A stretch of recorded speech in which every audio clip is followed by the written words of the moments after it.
Great Indian bustard దీనినే బుట్టమేఘ పక్షిగా తెలుగు రాష్ట్రాల్లో పిలుస్తారు. ప్రస్తుతం ఈ పక్షి వేగంగా అంతరించిపోయే జాబితాలో చేరింది.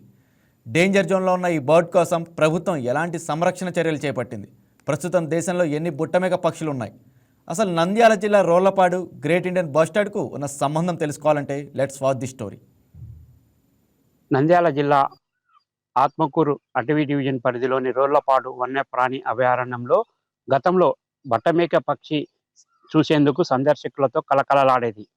గత 2-3 సంవత్సరాలుగా బట్టమేక పక్షి జాడ లేకపోవడంకి దారితీసిన పరిస్థితులపై వైకే టీవీ అందిస్తున్న ఎక్స్క్లూజివ్ రిపోర్ట్. అరుదైన బట్టమేక పక్షి, దీనినే గ్రేట్ ఇండియన్ బస్టర్డ్ గా పిలుస్తారు.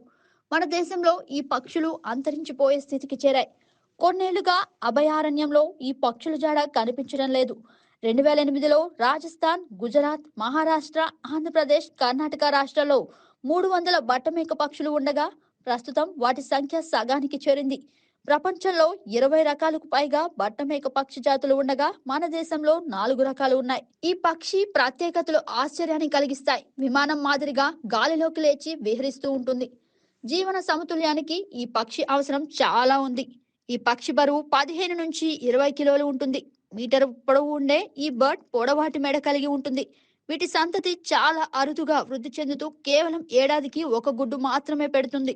27 రోజుల పాటు పొదుగుతుంది.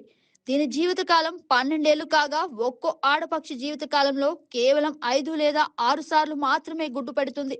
ధాన్యం, పంట కోత తర్వాత మిగిలిన మోళ్లు, వేళ్లు, మిడతలు, పురుగులు, జెర్రులు, బల్లలు, తొండలను ఆహారంగా తీసుకుంటుంది. ఎగిరే లక్ష్యం ఉన్న పక్షుల్లో రెండో అతి భారీ జాతిగా దీనికి గుర్తింపు ఉంది. రాజస్థాన్ రాష్ట్ర పక్షి కూడా ఇదే కావడం విశేషం. నా పేరు లోకేష్ అండి. మేము హైదరాబాద్ నుంచి వచ్చాం.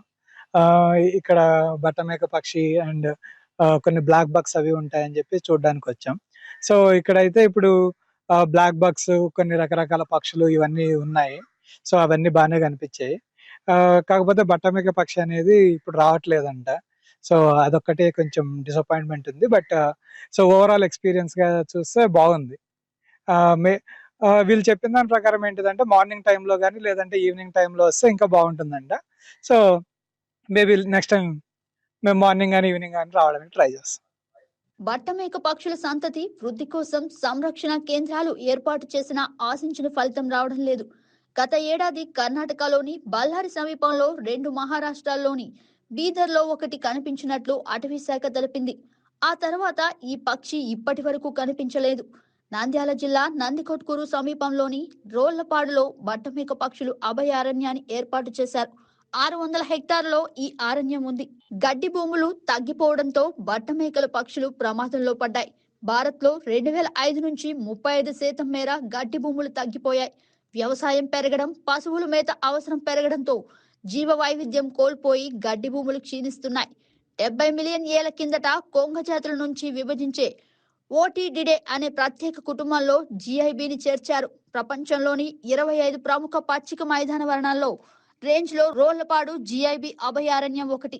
నల్లమల, ఎర్రమల పర్వత మైదానాల మధ్య తూర్పు కనుమలో 937 హెక్టార్లలో విస్తరించిన ఈ గ్రాస్ ల్యాండ్ దక్షిణాఫ్రికా అడవులను తలపిస్తుంది.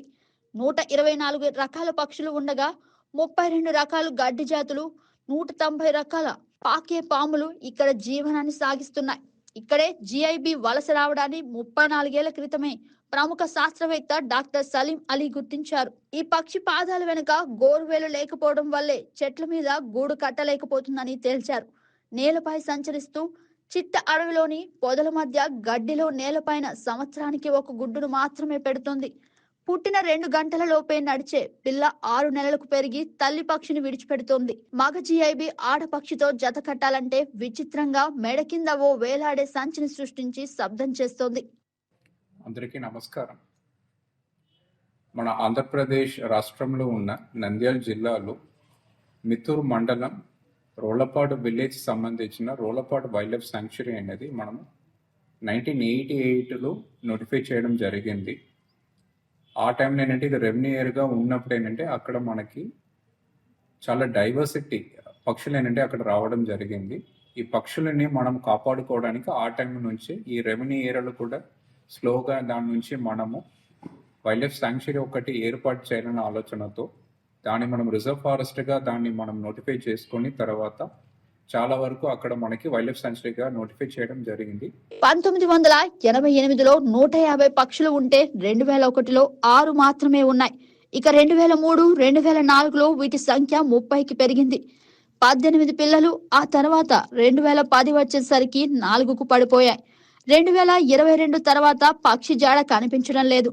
జలాశయాల నిర్మాణాల బ్లాస్టింగ్, సిమెంట్ ఫ్యాక్టరీల కాలుష్యం, హై టెన్షన్ ఎలక్ట్రిక్ టవర్ల నిర్మాణం కూడా బట్టమేక ఎగిరే ఎత్తు ఒకటే కావడంతో ఈ బర్డ్ డేంజర్ జోన్ లో పడిందని పర్యావరణవేత్తలు చెబుతున్నారు.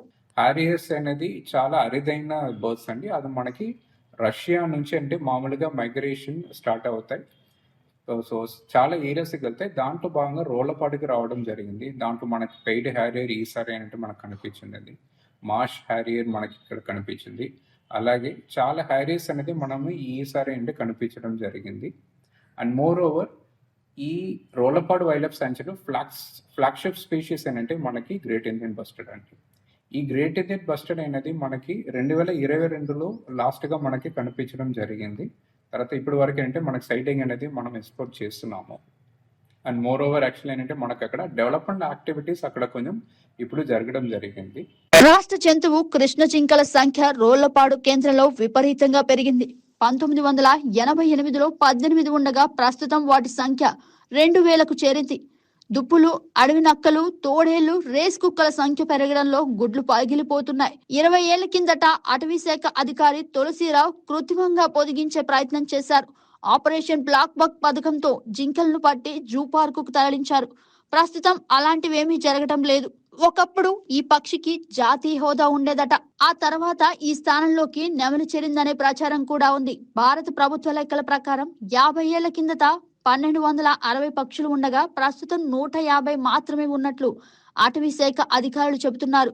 పొరుగు రాష్ట్రాల దేశాల నుంచి నంద్యాల జిల్లా రోళ్లపాడు పచ్చిక బయళ్లకు వచ్చే ఈ అతిథిగా 2 ఏళ్ల నుంచి రావటం లేదు. అభయారణ్యంలో అసలు కనిపించడం లేదు. కృత్రిమ గర్భధారణతో ఈ సంతతిని పెంచేందుకు ప్రభుత్వం చర్యలు చేపట్టింది.